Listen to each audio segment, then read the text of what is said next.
The slap cracked through the kitchen like a gunshot. My head snapped to the side, and I tasted blood almost instantly. I blinked, stunned, the copper tang filling my mouth as a drop slid down my chin and hit the white tile. My father stood over me, chest heaving, face flushed with fury. All I had said was no. No, I would not wire $90,000 so my brother Eric could buy a house he had not earned. No, I would not bankrupt myself for a man who had never lifted a finger to build anything of his own. And for that, I got blood in my mouth and fire in my ears. I turned my head back toward him slowly, my cheek throbbing. My mother was already shouting from behind the counter, her hands flying up dramatically like she had just witnessed a betrayal on television. "After everything we did for you, this is how you repay us, you ungrateful little brat." I stared at her, unable to speak. Not because I did not have words. I had plenty. But none of them would have mattered in that moment. None of them would have broken through the wall of entitlement and control they had built around themselves and called parenting. My mother was crying now, loud sobs that filled the kitchen, but I could see the calculation in her eyes. She was playing a part. The victim, the wounded matriarch. My father stepped back, hands still clenched, nostrils flaring like he was waiting for me to strike back. But I did not. I reached up and wiped the blood from my mouth with the back of my hand. I looked at the red smear on my skin, then looked back at them. My voice was quiet but firm. "I will not give you that money. Not now. Not ever."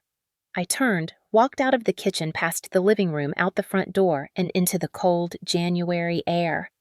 I did not look back, not even when my mother screamed after me. They thought I would stay quiet. They thought I would always give in. They were wrong. They had no idea what I was about to do. And by the time they figured it out, it would already be far too late. When I was little, I used to believe my family was like the ones I saw in those old Sunday morning TV commercials, the kind where everyone laughed over pancakes and sunlight poured in through lace curtains. Back then, I still thought my father was a hero. George Gray wore his police uniform like armor, his tall frame and stern jawline making neighbors nod with respect. But at home, that uniform came off, and what remained was a man who believed respect was something earned through fear. I remember being 7 and watching him throw a plate across the room because dinner was 5 minutes late. The shards had rained across the linoleum, and my mother Martha rushed to sweep them up while whispering apologies that were really meant for him. I had stood frozen in the hallway, clutching a stuffed rabbit, trying not to breathe too loud. That night, he came into my room and told me not to make things harder for my mother. He said I was too sensitive. I learned then that silence was safer than honesty. My mother played the role of peacemaker, but it was a costume, not a truth. She was soft-spoken when it suited her, but quick to twist guilt like a knife. Any time George exploded, she would hold me by the shoulders afterward and say, "He only gets like that because he loves you so much. You know that, right, Samantha?" And like a fool, I nodded. I was always nodding. Then there was Eric, my older brother by 2 years born with a crooked smile and the golden boy charm that excused everything. He crashed our family car at 16 while drunk and got a kiss on the forehead from Dad and a bigger birthday party the next week. When I questioned why Mom said boys make mistakes, but you're the strong one, sweetie. I got grounded once for getting an A- in algebra. At 17, I started working nights at the local diner and handing over half my tips to help with the bills. By 18, I was contributing more than Eric, who was already in community college and flunking every class. I paid rent. I cooked dinner. I kept my mouth shut. No one ever said thank you. I remember one winter night when I was 13. Eric had gotten caught stealing beer with his friends. Dad was furious but did not lay a hand on him. That night, I overheard them laughing in the garage. Dad handed him a soda and said, "Just don't get caught next time." 2 days later, I had asked Mom if I could skip church for a school competition, and she slapped me so hard, my ears rang. She said I was turning into a disrespectful girl. She made me kneel outside in the snow for half an hour to cool off. I watched through the frosted window as Eric sipped hot cocoa and played video games. I used to think there was something wrong with me, some invisible crack in my soul that made me less lovable. I thought if I worked harder, tried more, sacrificed more, they would see me. Love me. But they never did. They only saw what I could give. what I could do for them, what I could fix. Now, as I sat in my car, blood drying on my lip, I realized I had spent my whole life trying to win the approval of people who only ever saw me as a tool. And that night, for the first time, I stopped trying. I left home at 19 with 2 suitcases, $300 in my checking account, and a scholarship to the University of Denver. I had no safety net, no words of encouragement from my parents, just a silent exit after years of cleaning up their messes and paying their bills. When I got my acceptance letter, my mother barely looked up from folding laundry. My father muttered something about how girls didn't need degrees to raise kids, but I packed anyway. I studied accounting and finance with a fierce desperation, like every grade was a rope pulling me out of the life I was born into. I graduated top of my class, got hired by a rising fintech startup, and within 6 years, I was their youngest chief financial officer. I never told my parents how well I was doing. I knew it would only become ammunition. To them, success was not something to celebrate. It was something to take. So I downplayed everything. I said I worked in a regular office. I told them Denver was expensive, so I lived modestly. I never mentioned that I owned my condo outright, or that my stock options had more than tripled in value. I visited once every few months out of guilt more than affection. Every visit was the same, my mother asking when I would get married, my father saying I was too stubborn, and Eric showing up to ask for money. Always a new excuse. A new job that didn't pan out. A landlord who raised the rent. A girlfriend who left and took the couch. One time, he said his dog needed surgery and he was short $400. I sent him $500 and never got a thank you. I told myself it was easier to just give him money than to argue, but the asks kept growing. One night, just before Christmas, my phone rang at 2 in the morning. It was my mother whispering like it was some kind of emergency. Eric's lease was up. He had nowhere to go. He was trying to buy a small starter home, but he needed help with the down payment. Not much, she said. Maybe 70 or 80,000. Just a loan. Just for family. I sat up in bed, heart pounding. I said no. I said I was sorry, but no. Her voice cracked instantly. You're just like your father used to say. Cold. Heartless. Money changed you. She hung up before I could respond. I stared at the ceiling for an hour after wondering if I had really become that person. Then I reminded myself that Eric was 35 and had never held a job longer than 6 months. I reminded myself of the years I had sent checks home without a word, of the time I covered their property tax without being asked. The next morning, I wired $2,000 anyway, a peace offering. But I also started keeping records. I pulled every statement, every transfer, every receipt of every dollar I had ever sent home since I turned 18. It totaled over $140,000. Rent, medical bills, groceries. Bail once, though no one ever told me what it was for. I looked at the sum and felt sick, not because of the money, but because it had never once been enough. My therapist once told me that some people only understand boundaries when they crash into them. That week, I started building mine one silent brick at a time, and I knew sooner or later they were going to test the wall. When they did, I would be ready, or at least that's what I told myself.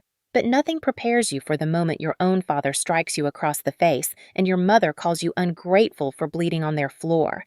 Nothing prepares you for how fast love can turn into an ultimatum. It was supposed to be a simple birthday visit. I had driven down to the old neighborhood with a bottle of my father's favorite scotch and a faint hope that maybe, just maybe, we could have a peaceful evening. The sun was setting when I pulled into the driveway. The lawn was overgrown, the porch creaked under my shoes, and the screen door was still broken like it had been 2 years ago. Inside, my mother bustled around the kitchen, her hair perfectly set and her apron spotless, like she was auditioning for some 1950s housewife role. She greeted me with a stiff hug and a glance at the clock as if noting I was 2 minutes late. My father sat at the table with Eric, who was half sprawled over a chair, eating chips, wearing a backwards baseball cap, and looking like he hadn't shaved in days. "Happy birthday, Dad," I said, setting the bottle down. He grunted, barely making eye contact. Eric smirked and said, "Must be nice being the favorite again." I ignored him. The tension in the room was thick, but I was used to that. I helped set the table, trying to act like everything was fine, like I hadn't been called cold and heartless just weeks ago. Dinner was meatloaf, mashed potatoes, and silence. Then halfway through the meal, my mother looked up suddenly and said, "Oh, Samantha, did the bank call you about the loan paperwork?" The question was too casual, too rehearsed. I froze. What paperwork, I asked. She blinked, all innocence. "For Eric's house. The mortgage officer said they just needed your final confirmation and the wire transfer." George cleared his throat and leaned back in his chair like a judge awaiting a verdict. I set down my fork. I never agreed to that. There was a pause, and then my mother gave a theatrical sigh. "Samantha, don't start this. Your brother is finally trying to get his life together. He's found a house, a good neighborhood, a place with a yard. All he needs is a little help." I looked at Eric. He shrugged and said, "It's not like you can't afford it. You make what, 6 figures? 7, Dad says you're loaded." My jaw clenched. "That's not the point. It's not your right to decide what I do with my money. You've never even paid me back the last 20 grand. My father's hand hit the table like a thunderclap. "That's enough." His voice was low, dangerous. "You're part of this family whether you like it or not, and family helps family." I stood up my chair, scraping the floor. "I'm not paying for Eric's house. Not now. Not ever." The room went still. My mother's face twisted. "After all we've done for you, this is how you repay us, you ungrateful little brat." Then my father stood. Before I could react, he stepped forward and slapped me so hard I stumbled back. My lips split. I tasted blood. The room tilted. Eric sat frozen, mouth open. My mother gasped but didn't move. I pressed my fingers to my mouth, the blood warm and shocking. My eyes burned, but I didn't cry. I straightened, slowly met my father's eyes, and said nothing. My mother stepped forward, trying to play peacekeeper. She reached out like she wanted to comfort me, but I stepped back. "Don't touch me." I said it quietly, but it cut through the room. "You people don't get to hit me and then ask me for money. That's not how this works anymore." My father growled. "You think you're better than us now. You think money makes you right." I didn't answer. Instead, I reached into my purse, pulled out my phone, and pressed record. I held it up in plain view. "I want you to say that again, Dad." "Go ahead, say it into the phone." He stared at me, fury and confusion battling in his eyes. I slipped the phone back into my bag. Then I turned to the door. My lip was still bleeding. I could feel it trickling down my chin. I paused only once, hand on the doorknob. "I'll give you my answer soon." And then I left, stepping into the cold night, leaving behind the last illusions I ever had about what kind of people raised me. I drove straight to Clara's apartment. She was my best friend since college, a litigator who could slice a man in half with her words and still make a judge smile. When she opened the door and saw my split lip and shaking hands, she didn't ask a single question. She just wrapped me in a blanket, handed me a mug of tea, and said, "Start from the beginning." So I did. I told her everything. The slap, the shouting, the pressure to pay for Eric's house, the years of money I had funneled into a family who never once showed gratitude, the guilt they weaponized like clockwork. When I was done, she sat quietly for a moment, tapping her nails against the mug. Then she said, "What they did is abuse. You could press charges." I looked down at the tea, my stomach twisting. It's not about court. It's not about getting them arrested. It's about finally making them understand they cannot keep taking from me. Clara leaned forward, her eyes sharp. "Then maybe you don't need to press charges. Maybe you need to make a statement they'll never forget." I pulled out the folder I'd started compiling. It held over a decade of bank records, Venmo receipts, Western Union slips, and direct transfers. I had printed out every dollar I had sent my parents since I started working. The total was over $140,000. Clara flipped through the paper's eyebrows, rising higher with each page. "Samantha, this is a financial paper trail that could be used in civil court, but more importantly, it's leverage." I looked at her. "I don't want revenge. I just want them to stop." She shook her head. "You don't want revenge, but you want justice. You want them to feel the consequences of everything they've done. And you deserve that." For the first time in weeks, I exhaled. She was right. I had spent my entire life hoping they would love me more if I sacrificed more. But love built on submission isn't love at all. Clara smiled, that lawyer glint in her eyes. Let's hit them where it hurts. Not with fists, with facts, with the law, with everything they never saw coming. That night, she called a contact from her firm who specialized in real estate and foreclosure law. I sent over the address of my parents' house. Within 2 hours, we had access to public mortgage records. That's when Clara found the crack. Your parents are 4 months behind on their mortgage, she said. They've been dodging payments, and the house is 1 payment away from being flagged as a high-risk default. My heart pounded. I asked, "What does that mean?" She smiled slowly. "It means we can buy the debt. We can buy the house out from under them before they even realize what's happening." I sat there stunned. The thought of doing something like that felt both terrifying and exhilarating. Would it make me like them? Would it make me cruel? Clara reached out and touched my hand. "You're not doing this out of spite. You're doing this because you've been backed into a corner your whole life. This isn't cruelty. It's liberation." I nodded, my eyes stinging. For once, I was not the powerless daughter being told to sit down and shut up. I was a woman with means, with truth on her side, and with allies who believed I was worth more than the bruises on my past, and I was ready to act. The next morning, Clara and I got to work. She put me in touch with a discreet acquisitions specialist her firm sometimes used for real estate cases involving distressed properties. He was efficient professional and didn't ask questions beyond what was necessary. Through a limited liability company Clara helped me set up, we quietly purchased the delinquent mortgage debt on my parents' house from the bank. It wasn't cheap, but considering I had already given them over $140,000 throughout my life, the additional investment felt like the final installment on my freedom. The LLC became the lien holder, the legal owner of their mortgage. Suddenly, I wasn't just their daughter, I was their creditor. I didn't tell them anything at first. Instead, I waited. I watched. I prepared. The first formal notice came in the mail 2 weeks later. My mother called me the next morning, sounding half panicked, half dismissive. "We got something from the bank. Some overdue payment nonsense. Your father says it's just a clerical error." I played dumb. "Oh, that sounds stressful. I'm sure it'll sort itself out. Let me know if you need help understanding the documents." She scoffed and hung up. A few days later, Clara mailed an official letter on behalf of the LLC, informing them of the mortgage transfer and updated payment instructions. This time, my father called. He was livid. Said it was all a scam, that someone was trying to steal his house. I said calmly, "You should probably read the paperwork more carefully." He hung up without another word. Over the next 3 weeks, I received increasingly frantic voicemails from both of them. They had ignored the payment requests. They didn't believe the letters. They assumed the bank would fix it.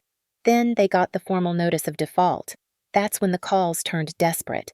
My mother left a voicemail crying, begging for help. "Your father's blood pressure is high, Samantha. He can't handle this stress. You need to do something. We're your family." I didn't respond. Not yet. Clara advised we follow the law to the letter without emotion. Every step was documented. Every notice was delivered with proper legal procedure. We gave them 30 days to resolve the outstanding balance. They didn't. On day 31, the eviction process began. The sheriff's office posted a notice on their door. Neighbors began to whisper. My parents went silent. Then the phone rang again. This time it was my father. His voice was hoarse and furious. "I know it's you," he said. "I don't know how, but I know. You're behind this. You think you can humiliate us?" I stayed quiet, letting him speak. "You owe us. After everything we did for you. You're sick, Samantha. You're a damn traitor." Still, I said nothing. I recorded every word. After he finished screaming, I finally spoke. "I owe you nothing. Not anymore." And I hung up. That night, I stared at the ceiling for hours. Not because I doubted what I was doing, but because I knew there was no going back. I was no longer the daughter begging for scraps of affection. I was the woman who now held the deed to their consequences. Meanwhile, Clara continued preparing for the final step. She coordinated with the sheriff's department and legal enforcement teams to ensure everything would proceed according to law. No drama, no delays. I booked a hotel room nearby for the scheduled eviction date. I wanted to be there not out of spite, but to witness the end. Not just of their time in that house, but of the life they had built on manipulation and violence. I spent the night before journaling, remembering everything they had taken from me. The Christmas mornings I spent alone. The scholarships they dismissed. The bruises. The shouting. The silence. I also remembered the little girl I used to be. The one who waited by the window hoping her father would bring home a treat. The one who practiced piano for hours just so her mother might say she was proud. The one who never got a single hug that wasn't conditional. The morning of the eviction I dressed in black, not because it was a funeral, but because it was a rebirth. I wasn't burying my family. I was burying the hold they had on me. Clara met me outside the property. She wore a gray blazer, her expression unreadable. The sheriff arrived on time along with 2 officers and a neutral third-party enforcement agent. My parents had been notified in writing multiple times. The house now legally belonged to the LLC I controlled. It was time. The front door opened before they even knocked. My father was already yelling, "This is illegal. I'm calling the police." One of the officers calmly responded, "Sir, we are the police. You've received multiple notices. You no longer own this property. Please collect your belongings." My mother was sobbing, holding a dish towel like it was a child's blanket. She looked up and saw me standing behind the gate, her face twisted. "It's you. It's really you. How could you do this?" I stepped forward, not past the gate, but just enough to be seen. I didn't yell. I didn't cry. I simply said I didn't do anything you didn't teach me. I learned from the best. You taught me how to use fear, how to take what I need, how to survive. They stared at me, stunned. The neighbors began to gather across the street, watching the scene unfold.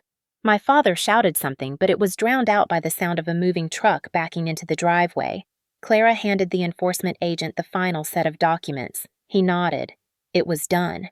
I turned and walked away as the officers instructed my parents to begin vacating the house. I didn't look back, not once. I had finally taken back control, not just of the house, but of my life. George's rage echoed down the block as he stood on the porch, clutching a box of old trophies and torn files I recognized from the basement. "This is my house," he shouted at the sheriff, his voice shaking with fury. "You can't do this. This is illegal. I built this house with my own hands." Clara stepped forward, calm as ever, holding the legal packet in one hand. "The current legal mortgage holder is my client," she said firmly. "The loan was purchased through proper channels after 4 months of delinquent payments and multiple notices. You ignored all of them." George's face twisted into a sneer. "This is extortion. You're working for her, aren't you? You're friends. This is a setup." Clara didn't flinch. "The judge already ruled. Your appeal window passed. It's over." Martha stumbled out behind him, holding a tray of broken photo frames. Her eyes found mine as I stood by the front gate, watching from the sidewalk. "Samantha." Her voice cracked. "Samantha, please. We're your parents. We're your blood. You can't do this." I stepped forward just enough for the neighbors to see me clearly. "I know I'm your daughter. That's what makes this hurt more than you'll ever understand. But family is supposed to protect each other, not bleed them dry." She clutched the photos to her chest. "We made mistakes. We're not perfect, but you're punishing us like we're criminals." I tilted my head. "You hit me. You mocked me. You used me like a credit card for over a decade and then slapped me when I said no. You called me heartless. You called me ungrateful. You were right about one thing. I'm not grateful anymore." George slammed the box down onto the ground. "You spoiled little witch. After all we did for you, this is how you repay us. You think money makes you better than us." "No," I said softly. "What makes me better is that I never raised my hand to a child. I never demanded blind obedience. I never let my pride ruin someone else's future." Eric appeared in the doorway, then holding a duffel bag and looking half awake.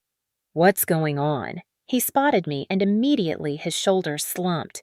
"You're really doing this?" I nodded. "Yes. You knew the house was collapsing, and you kept leeching off them. You helped them lie. You let them blame me. I'm done playing savior." He started to speak again, but Clara cut in. "You have 20 minutes to vacate before the locksmith arrives. Any remaining possessions after that will be considered abandoned." George shouted again, but this time no one answered. The officer stood quietly. The neighbors kept watching. Some whispered, some shook their heads. I saw Mrs. Anderson from 2 doors down recording the scene on her phone. I turned away then and walked back to the rental car, Clara following behind me. Once inside, she handed me a file folder. "These are the final transfer papers. You now own the deed free and clear." I stared down at the folder. My fingers trembled. I had expected this moment to feel victorious. Instead, it felt like oxygen, like the first full breath after being underwater too long. I had expected rage, but what I felt was clarity. Later that day, I drove by again. The house sat quiet now, the porch empty. A lockbox on the door. No lights on inside. A for sale sign planted neatly in the front lawn. I didn't stop. I didn't need to.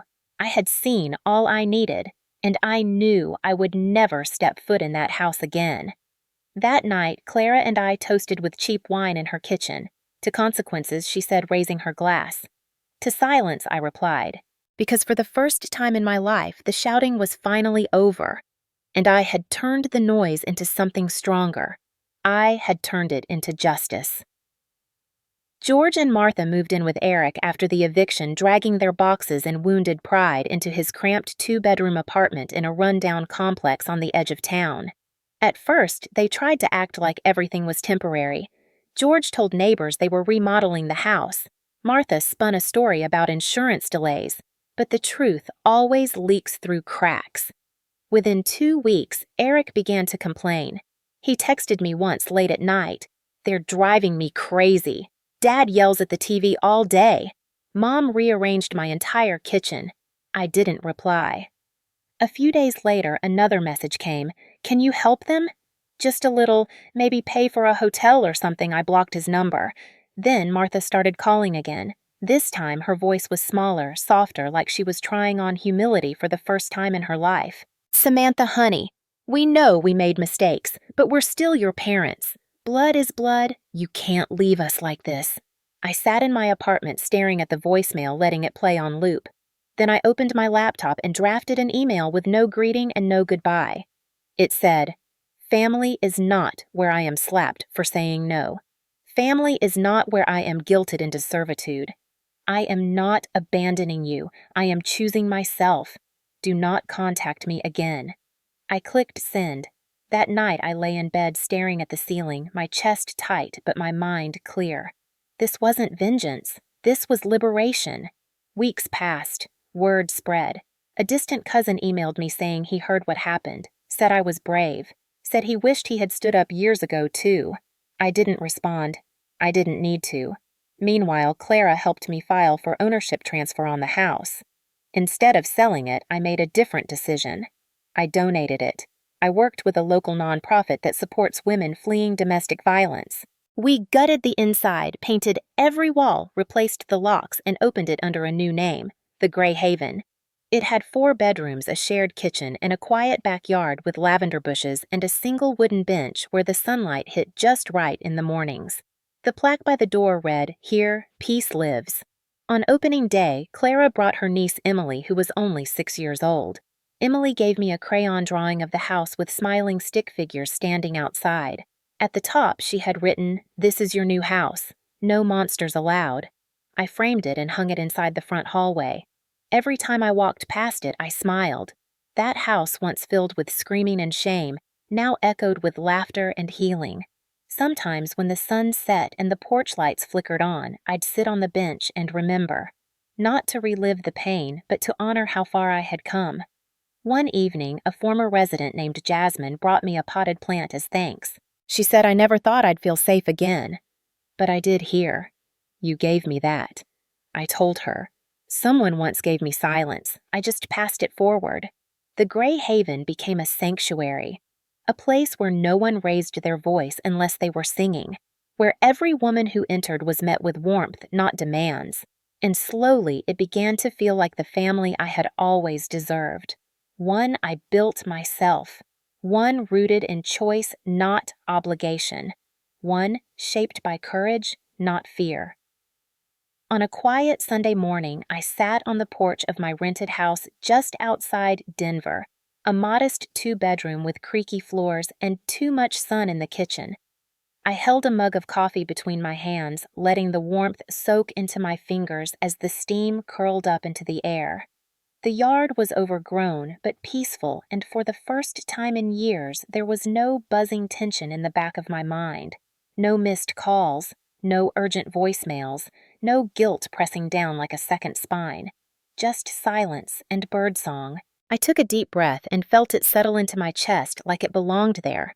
Sometimes memories still surfaced, not as sharp knives but as dull flickers. My father slamming a door, my mother's icy stare when I did not apologize fast enough, Eric's laughter echoing through the hallway while I scrubbed dishes. But they didn't sting anymore. They didn't drag me back under. They passed like clouds. That's the thing about healing no one tells you. It doesn't roar. It hums. Quietly. Persistently. Like the first hint of spring. I checked my email and found one from Eric. The subject line was blank. The body contained only a single sentence. Children should not have to pay for their parents' mistakes. I stared at it for a long time. My finger hovered over reply, but I didn't type a word. I simply closed the laptop. He was right, of course, but it was too late for him to pretend he had nothing to do with it. Too late to wash his hands clean. Too late to rewrite his role in the story. I looked around my small living room where the walls were lined with secondhand books and soft blankets. I had built this space myself. No hand-me-downs, no bribes, no compromises, just me. I started volunteering more at the Gray Haven, taught basic budgeting classes, helped repaint rooms when the weather was warm. I found myself laughing more, sleeping deeper, dreaming in color again. One night, I ran into Mrs. Anderson at a grocery store. She looked surprised to see me. Then she touched my arm and said, "We all saw what you did. We just didn't know how to help." I smiled and said, "You don't need to help anymore. I'm okay." And I was, truly. I was not broken. I was not bitter. I was something stronger. I was free. I never sent another dollar, never returned another call, and the world did not fall apart. It got quieter, more mine. Sometimes I'd hear a song from childhood or smell a perfume like my mother's and feel a flicker of sadness. Not for what I lost, but for the little girl who never got what she deserved. I held space for her. I let her rest. I gave her the safety I never had. One night, I stood at the window and whispered aloud. They called me ungrateful, but I finally gave something to myself. Peace. And in that moment, I knew I would never let anyone take it from me again.